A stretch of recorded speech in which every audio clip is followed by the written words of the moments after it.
So ayun guys, pauwi na sila yung pasahero ko. So guys, good news pala guys.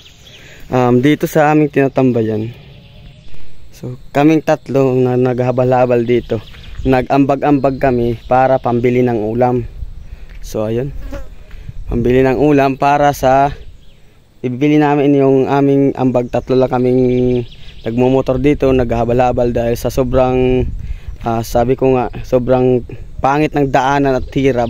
Talagang bilang lang talaga yung naghabal-habal dito.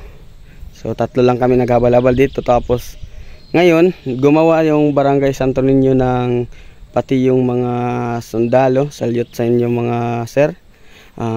Tumulong po sila sa paggawa ng kubo na para gawing waiting shed. So yun, moderno pa yung pagkakagawa guys.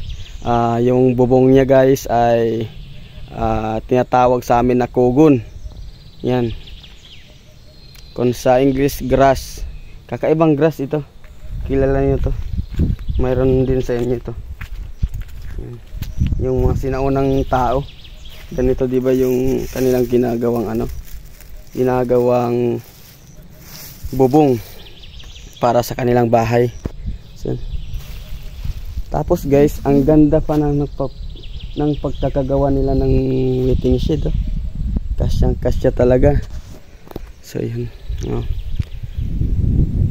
dito lang ako, dito lang kami nag stop over dahil hindi kaya na makarating dun sa pupuntang barangay talaga, dahil nga sa sobrang ulan. Yan, dahil putik lang to, walang buhangin, kaya di talaga mapapasok dahil sobrang dulas at saka sobrang lalim ng mga dadaanan at sobrang lalaki pa ng bato doon sa baba. Pagbaba mo dyan, malaking bato. So talagang pag dumaan ka dyan na maulan, mahirapan ka. Tapos yung makina ng motor mo sasayad talaga sa bato. So ayun, dito lang kami nag stop over dahil may waiting shed naman dito. So papakita ko sa inyo talaga guys.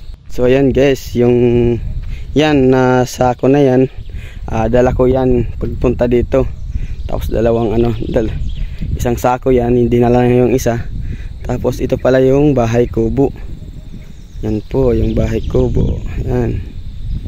So diba, parang marami dito yung makikinabang.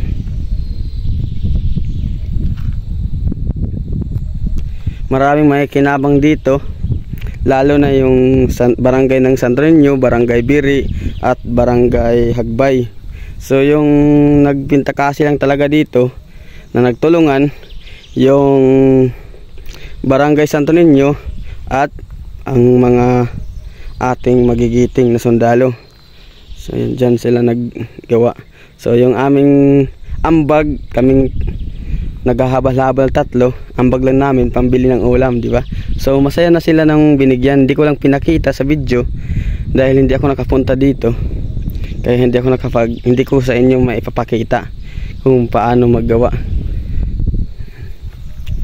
So ipapakita ko sa inyo din yung dinadaanan ko talaga, na para sa kung sa video parang walang lubak, pero yung totoo, grabe. Mabato, malubak, mataas, matarik, di ba? So yun lang.